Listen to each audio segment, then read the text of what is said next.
on any given proposal or any issues dealing with transportation, and everybody would do that knowing they were going to get the straight story from Craig. And for all of us in the industry, that means a lot, because Craig will speak knowledgeably, obviously, about our issues, but also passionately about things we care about. And some of those things we talked about a little bit yesterday, and Craig will talk about deal with funding, where we have a lot of challenges, and Craig's been very outspoken about those challenges on behalf of all of us at TDA on how we need to address that. And so without further ado, Craig, come on up.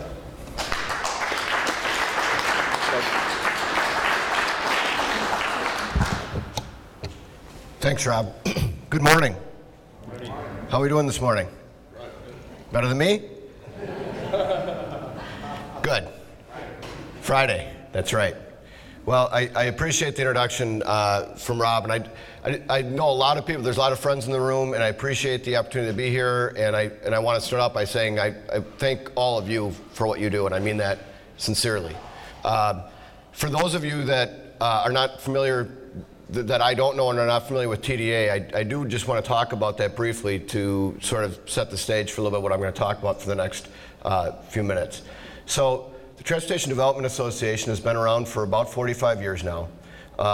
And it actually, the folks that got together and formed TDA in the 70s did so, I think it was brilliant. It was the idea that to get together and form an overall umbrella organization that looked at transportation not just from local roads, not just from state roads, not just from roads, from transportation as a whole.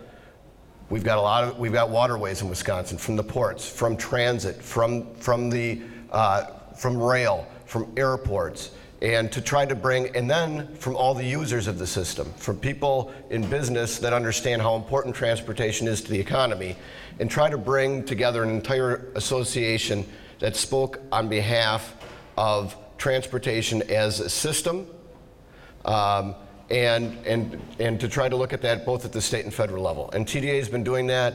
It really was, I've never been called on this. I think it's true. If it's not true, nobody's proven me wrong yet. It was really the first of its kind in the country. And now I'm part of a national association where at least over 40 states have a group that's like TDA that looks at transportation from this broad standpoint. And so I think it was brilliant that they did it. It's been around for 45 years. We have a little over 400 members. Our board of directors is 28 members, and it consists of a lot of people that are in the business of building and providing transportation infrastructure. You folks have Len Shelton sits on our board, John Schmidt from the Laborers sits on our board. We have members from the Counties Association, from the Towns Association, from the League of Municipalities. We have engineers that sit on our board, but we also have regional planning commissions and chambers of commerce and individual businesses and people that use the system. So again, we try to look at it from that standpoint and from all the modes. So I've been with TDA for a little over 10 years now, and again, we try to provide information to the decision makers at the state level, at the federal level. We have a fly-in every year. I'm going to talk about at the end of the year, or at the end of the talk, out in DC every year, and we look at all the different modes. So we've partnered with the Department of Transportation and with different governors to provide Ports Week and Transit Week and Aviation Week and all these things. But I will tell you, I was appointed by Governor Walker to sit in the Transportation Finance and Policy Commission. There's been commissions before that. From TDA's standpoint and from our board standpoint, Tim Peterson's in the room, is on our board, is our treasurer. There has been a singular issue that really has dominated our focus now for the last several years. And that has been the inadequate amount of funding for our transportation system in Wisconsin. And as I said, I was one of the 10 members that sat on the Transportation Finance and Policy Commission where we looked at this. We were not, excuse me, we were not the first commission to look at it. You can look at it upside down, sideways, every way you want to look at it, it is irrefutable. We do not have the incoming revenue necessary to meet the needs that we have in this state. There is just, you could argue about degrees perhaps, you could argue about different things, but we simply don't.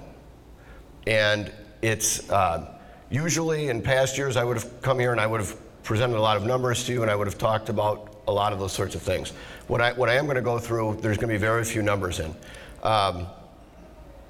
It has been defined. It's been defined again. It's known. Generally, people would say we've got about $1 billion gap between where we need to be and the needs. That's just to maintain basically what we have. You could never really know the number because you'd have to define what do you want for a transportation system. But that is what the Legislative Fiscal Bureau has defined the gap between the incoming revenue and just maintaining basically what we have right now. It's very similar to the number that the Transportation Finance and Policy Commission came out with. Budget after budget for the last 10 years, ever since we got rid of, several things have come together at the same time to sort of put us where we're at right now, if you're wondering. I mean, you always hear across different areas, nobody ever has enough money, right? And there's always more needs than there is money and all those sorts of things. But in Wisconsin, we fund transportation through a user fee system, as do most states and as does the federal government. Our user fees in Wisconsin are the gas tax that we pay when we fill up our car and the registration fee, the $75 you pay to get that sticker on your license plate when you renew your registration every year. It's a user fee system and it works well. But it does not work like taxes that fund the rest of government.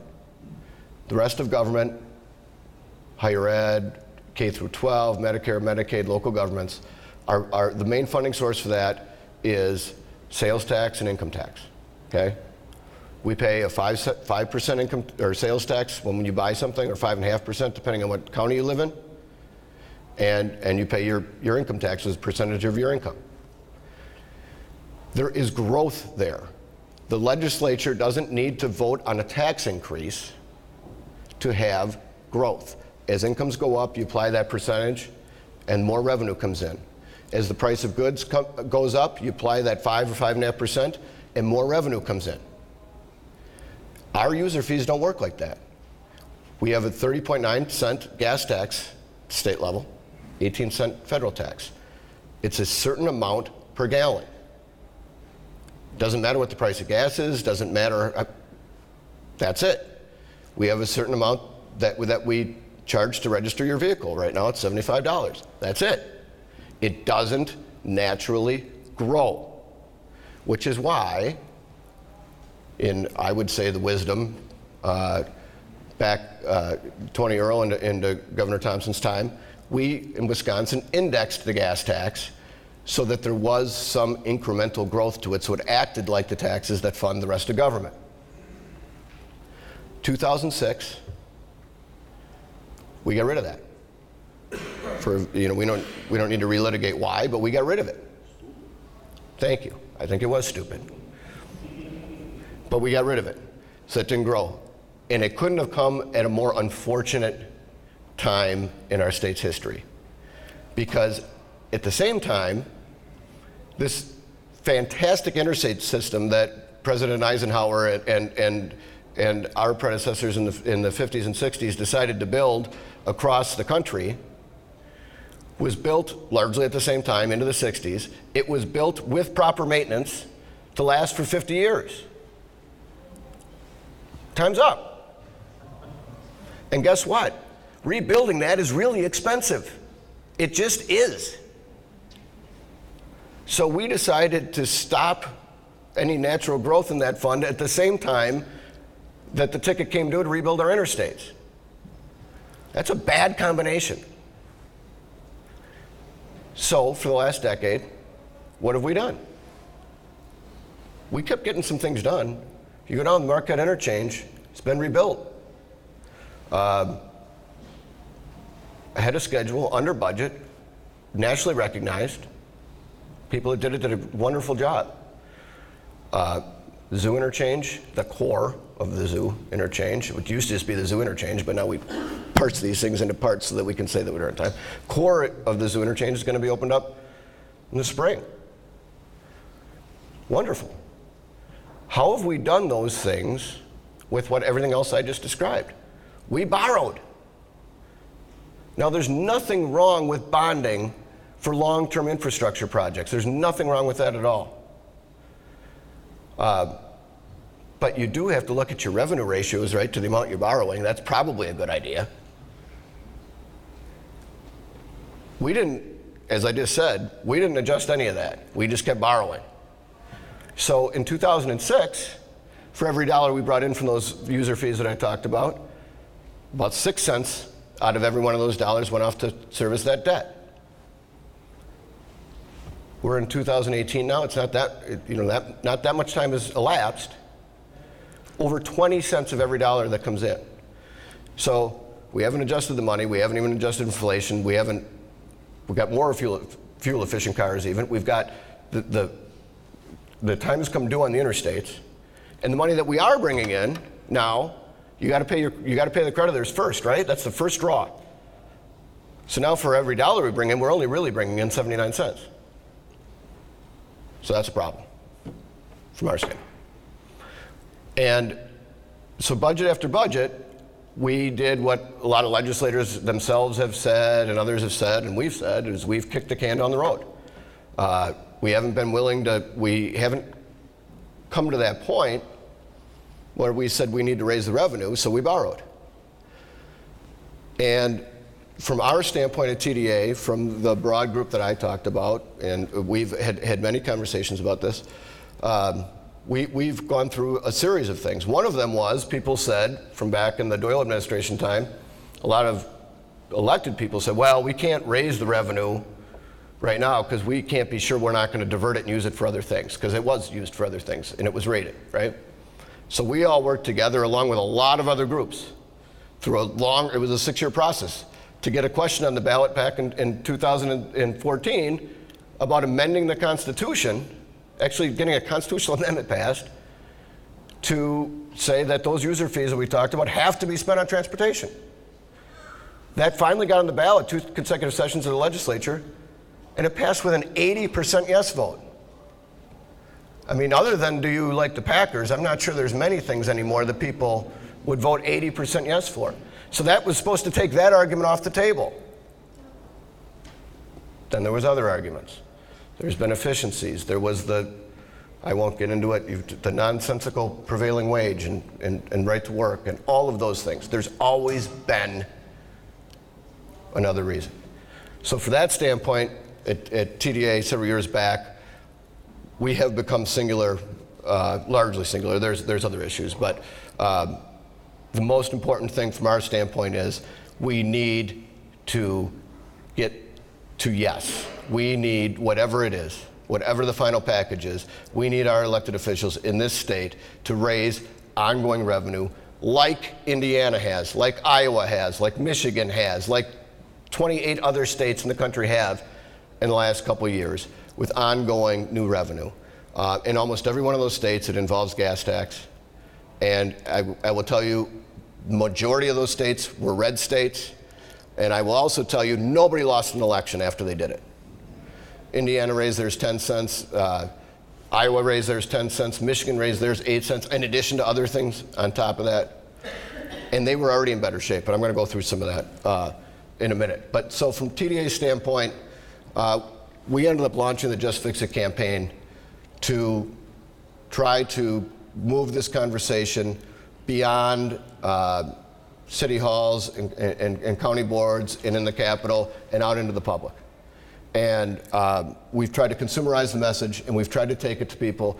And we have realized, as I'm going to talk about in here, the best way to do that, the best way that people that don't think about this all the time interact with it is to talk about conditions. Because that can't be refuted, and they know how to interact with that. And they believe the conditions right now are not what they were 10 years ago, 20 years ago, and they're actually pretty bad. And so Since we launched the Just Fix It campaign, I will tell you, I think there's been tremendous successes. There hasn't been the ultimate success because we don't have a package yet that has ongoing revenue to get the work out there that needs to get done, that all of you do. But I didn't bring polling numbers and I didn't go through all that, but I will tell you transportation used to be maybe 10th to 12th on people's list. The latest polling we've done, and if you read the papers and if you watch what's going on, and I know you had 5 gubernatorial candidates here yesterday, I have a feeling you heard about it. The condition of our transportation system right now in the last polling we saw is the second most important issue on voters' minds. It was the issue that held up this last budget for 3 months. When I said in past budgets that we kicked the can down the road, we did. This last budget, the one thing that we succeeded on people getting their heads around was the debt issue that I talked about. And so the Assembly Republicans, same party as the governor, they said we need to pay as we go. We need to raise revenue. Governor didn't want to do that. They weren't able to overcome the governor on that. But what the Assembly Republicans did say was, fine, if we're not going to do that, we're not going to just keep diving further into debt. So budget before this one, we bonded for $850 million. Budget before that, about $950 million. This last budget, $150. That comes at a price. The State Highway Improvement Program was reduced by $250 million. Now, from a fiscal standpoint, just numbers, it's more responsible. From getting our infrastructure fixed, it's a big problem. It's a big problem. But so with the Just Fix It campaign, we've been out and we've been trying to through a lot of different, through all kinds of partners, to get that message out. One of the things is being diligent on defense. We want to refute anything out there when we talk, because as I said, in a lot of forums, we're done arguing about it. The reality is the reality. But in politics, there's a lot of things that are being said, and so we want to refute those whenever they're out there, that if we believe they're incorrect. One of the things that the governor has said is that road projects across the state are staying on track or getting done sooner, thanks to good work of the team of the Wisconsin Department of Transportation, was one of the things that he put out. The Milwaukee Journal-Sentinel did a PolitiFact on that. They reached out to us. We provided them with a lot of background information about a lot of projects that are being delayed, and they rated that as mostly false. But just to give you an idea of, in their article where they rated that mostly false, this was a tweet that they were gauging the truth on, and they actually put in some of the responses that were on Twitter immediately, and I think organically it shows what's out there. Some of the immediate responses were, apparently the 94-45 interchange isn't part of the state. Hashtag worst roads between the Rockies and the Atlantic Ocean. When is that zoo interchange supposed to be done again? 2018, 19, 20, and counting. So, it just keeps growing out there. Another statement that the governor has made, and still continues to make some, is that we've invested in our transportation system $24 billion over 8 years. That's $3 billion more than what former Governor Jim Doyle spent on transportation over that same period of time, over that same eight years. Milwaukee Journal-Sentinel PolitiFact looked into that too, reached out to us. They reached out more importantly to the Legislative Fiscal Bureau. There's 2 problems with that statement. One is they're double counting the principal and the interest on the principal. It's kind of a problem. And they didn't adjust for inflation. Other than that, it was a true statement. So they rated it as mostly false. If you adjust for those 2, it's not true. It's not true, and more was spent during the previous 8 years. So we want to refute those whenever we can. But the best defense is a good offense, and we want to spend most of our time on offense, and we want to spend on the messages that we want to get out that continue, I think, to have an effect on our people that are going to make the decisions on this. And we're doing that in a lot of ways. And like I said, the best way that resonates with people, real estate, they talk about location, location, location. For us, we talk about conditions, conditions, conditions, and people know what they are. And so we're working with the towns and the cities and the counties to do case studies on town roads, on county roads, and city roads. They're providing with a lot of those. We're going to schedule those out. We're going to go out and do those. I'm going to give you an example of one of those we already did last year and how those can work. And county tours on infrastructure that needs to be improved. Actually, that's what I'm going to show you an example of. Last session, we had over 500 local governments pass resolutions calling on their legislators to just fix it. The one part of the budget that there was an upper in this last budget wasn't local aids. They did get an upper. But they understand, not only does that basically gets them to where they were a decade ago if you adjust for inflation because they were cut before that, but they also understand, and I think they've been great partners, that from the county standpoint, it's not just about county highways, and from the city standpoint, it's not just about city streets. I saw Jerry DeShane's in the audience. He's pointed out to me many times that a state highway a lot of times is Main Street in a lot of communities. And there's a lot of counties and a lot of towns that'll tell me that interstate that goes through there is hugely important to their area, and they understand that. It's the whole system. And they've been part of that. So they're going to continue to pass resolutions. And come fall, we're going to hold 5 or 6 regional meetings around the state, and we're going to invite our elected officials in at all levels to have these conversations about what we're going to do next time around and whether we're going to finally get to yes. There was an audit done by the Legislative Audit Bureau, and this is about the only numbers I'm going to throw at you, and I'm going to run through the rest of this quickly to not get you too far behind here. But when the Legislative Audit Bureau did an audit of the Department of Transportation, there was a lot of headlines and different things about it. But and our current Secretary Ross talked about how it was a fantastic audit.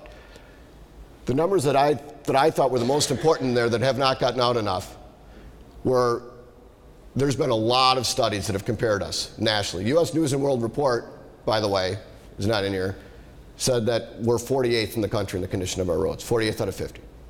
But this was Legislative Audit Bureau, and they just compared us with our neighbors, which I think is generally the most important, cold weather states and the like. If you look at this, this is just state highways, because that's the comparable data that they have on International Roughness Index. Indiana, 75% of their state highways are in good condition. Ohio, 75% of their are in good condition. Michigan, 73%, and you go down.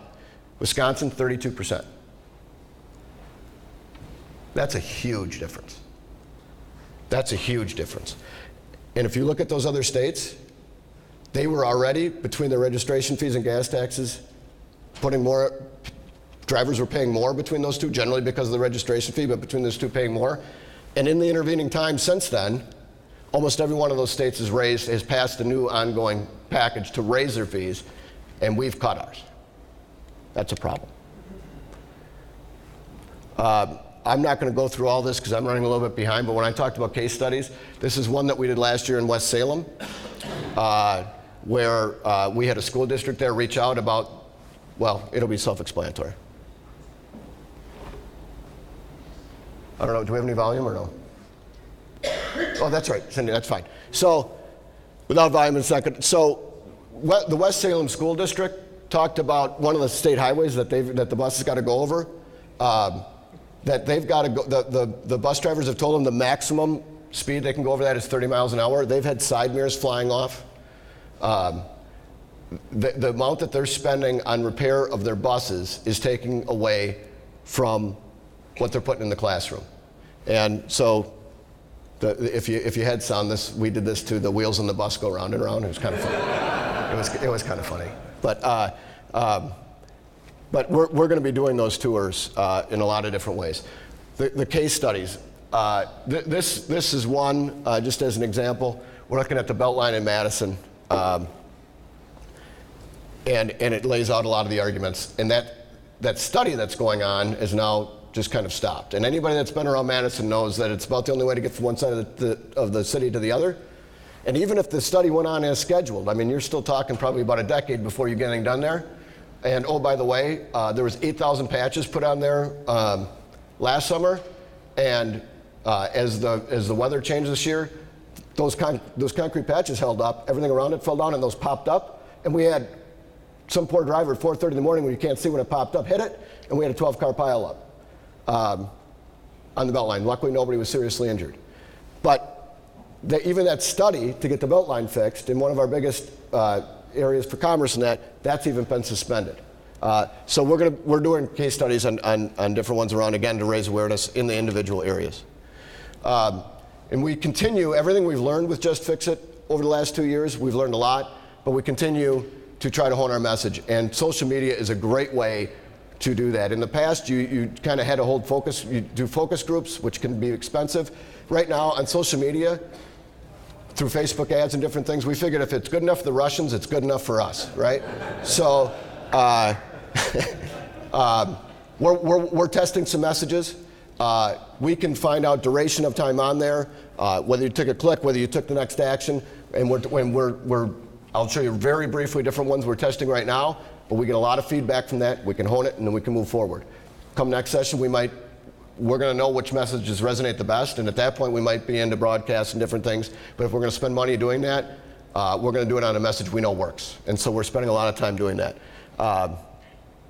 The key messages that we want to focus on when we do it are the age of the roads, limited resources, and limited options, the driver inconvenience that it causes, and we want to focus the blame where, from our standpoint, it should reside right now, and it's on the elected officials. It's not on the DOT, it's not on the people that are responsible for doing the roads, it's not on the local government, it's not on the people in the industry.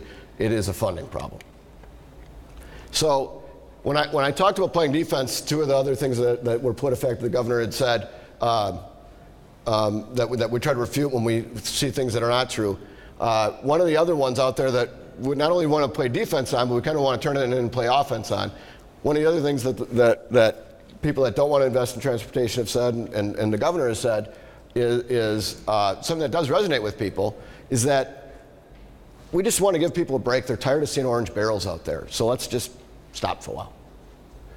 Well, we want to use that issue, and we want to test how we can use that issue on the offensive, because when you don't fix things properly, you're going to have more orange barrels, and they're going to be out there more frequently. And we want to see if we can tie that in to people's consciousness. So this is one that we've been testing for last week. It's been out on Facebook. Myth: with all the orange barrels, Wisconsin must have plenty of money for transportation.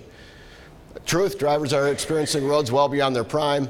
Many of the state's roads are approaching the end of useful lives, blah, blah, blah. And then we've got an action thing that people can sign on to. So we are testing that. We're also testing this, saying it's about time, Wisconsin. Obviously, that there's several meanings to that. Sitting in traffic and not being able to go. And it's about time. Wisconsin roads have you seeing orange. This guy I like the best. He tested the worst. So we may not be moving forward with him. But we're testing all of those to be able to see, again, trying to get back at the age of the roads. Some things become vintage, some things just get old. Again, trying to get people to get their head around the fact things age. You need to replace them. It just is what it is. And we're testing all those things. There's a lot of analytics you can get on the back end, and we continue to do that, and we're going to continue to look in that and hold it. The other thing we're going to be doing is we're working with coalitions of businesses and other groups around specific projects that are not moving forward, that are causing problems, and we want them to get together and advocate. Some of them are already up and doing that, and some of them we're working on with them.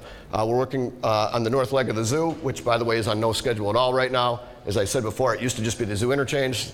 But since we didn't have enough money to do all that, now we call it the core of the zoo, and then we broke off 4145. If you go by Mayfair Mall over there, it's called the North Leg. That's just on no schedule at all right now. Mayfair Mall's not happy about that. We're working with other businesses around that to advocate for that to get moving. I-43 between Milwaukee and Grafton. I-94 east-west, that's a coalition that's been up and running, has done a lot. That's for that segment in front of Miller Park. As I talked about, we did the Marquette interchange, spent about $1 billion. Works, it's fantastic. Core of the zoo is going to open up, spend about $1 billion on that. And the 3.5 miles in between that connects the two, in front of Miller Park, we're just, I think the quote was, for the foreseeable future. We're just not going to do that. It costs too much. Not going to do that. So you've not improved goods movement at all with that investment you made so far. So we're working with Miller Coors and Palermo's and Marquette University and all kinds of groups around there to advocate for that. Umbrella of all of those groups in that area. Eventually, again, that interstate, it all needs to get done. And the DOT back in 2016 came out with something they called Mobilize to Modernize, where they showed in 15 years we could be done. If we come up with a base level, work on it, stage it properly, get real estate acquisition done, get the engineering done, get the environment done while the other one's getting done, so that next one's ready to go. 15 years we could be done with the Southeast and get out, and we could be and have that done, have the goods moving through there, and have that money then available for the rest of the state. So we're looking at an umbrella for all of that. Madison Beltline, as I talked about, we're working with the businesses in that area. Highway 23 between Fond du Lac and Sheboygan. There's a lawsuit that complicates that issue, but Kohler and Sargento and a lot of businesses in that area are very, as are the local governments, as are the people. They're phenomenal on the issue, and they're advocating for it. I-39, 90, 94 between Madison and the Dells. When 3990 gets done from the state line up to, well, I would say up to Madison, but now apparently it's 3.5 miles from Madison, but that's a whole other story. The next leg was going to be studied. That study was canceled. The folks in the Dells are not happy about that. We're working with those groups around there. And I-41 around Neenah, Menasha, Oshkosh Corporation, Bergstrom Motors, others around there want to see that area get updated. So we're going to work with coalitions around in those areas. And again, the only way you're going to get any of these things on any kind of schedule is to address the larger funding issue. So with that, did want to put in a plug. At the federal level, we're working as well, as you've probably seen, and the Trump administration has talked about one of the priorities, wanting to come up with an infrastructure package. That package, you know, they talk about it being a $1.5 trillion package. I'm sure you've probably read about this. The vast majority of that would come from the states themselves. Again, back to the same issue I've been running on about here for the last half hour. If Wisconsin doesn't do something, we're not going to participate in that. But we do want to keep that momentum going at the federal level. We're going to be going out to DC May 22nd to 24th. If you've never been on one before, we meet with we set up meetings with every member of our delegation. We set those up for you. We have speakers that come in. I think it really is. It's a great event, and it's a great way to network with people across all kinds of other areas. Terry's our sommelier. He usually makes sure that we have good wine at the dinner that we have at Clyde's. So if you haven't, I encourage you to think about doing that. And then with that, I will shut up. But I do just want to say on that note, both with Rob and Terry, you guys have the most phenomenal people looking out for you and running this. Got a lot of different members that I lean on, but there's no group that I lean on more than these guys. They're the best. So thank you. If there's any questions, I would be happy to answer them, but I think I've put you probably behind. So I know I have. Is there any questions? Yes, sir. I've got one for you, Craig. With this bonding issue, the 20%,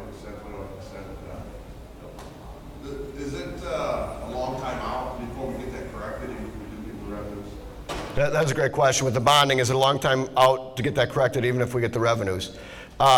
There is a tail to that, right? I mean, even though we didn't bond for as much this last session, if you don't address the revenue side, we're not going to get out front of that for a long time. If you address the revenue side, you can get that.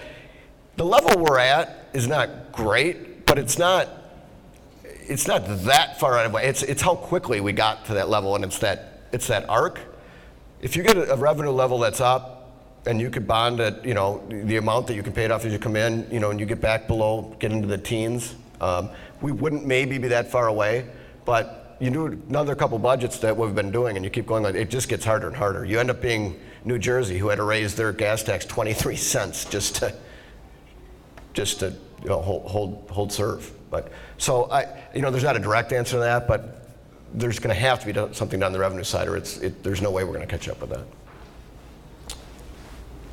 Falcon Scott Walker ran a check for $500 million, which is 1 of 6 for a total of $3 million from Foxconn when these roads need to be fixed. I don't have an answer to that. But that was a good question. The one thing I do want to say as it comes to Foxconn, and Secretary Meyer talked about, I mean, people can talk about whether the package was the right amount and all those sorts of things. But I will tell you that separate package, that separate legislation that was passed to get Foxconn to come, one of the key components of that was, not out of the transportation fund, was separate funding to get I-94 north-south done. That obviously had to be done for Foxconn to come, which is what we've been talking about. It's one of the major things that employers look at for locating an area. $252 million of bonding and state bonding out of there to get that done. It was, by the way, it was supposed to have been done back in 2015. There's a delegation that went out recently. Pat Goss went out with other people. We wrote a letter in support to get an infra grant from the feds for another about $250 million. I hope we get it. It would be one of the biggest single grants they've ever given. But for all the things you talked about, Foxconn coming, what has not been covered, I don't think anywhere near enough, is the Department of Transportation actually put out, if we don't get that money from the feds, the schedule for finishing I-94 north-south is 2032. I have a feeling that's not going to work real well for the Foxconn people. I don't think that's actually, that's not an answer.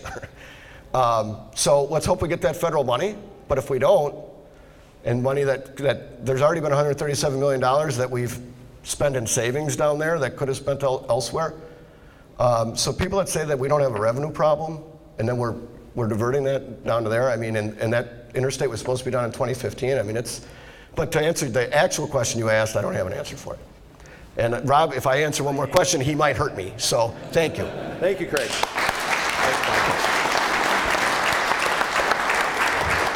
Folks, we're going to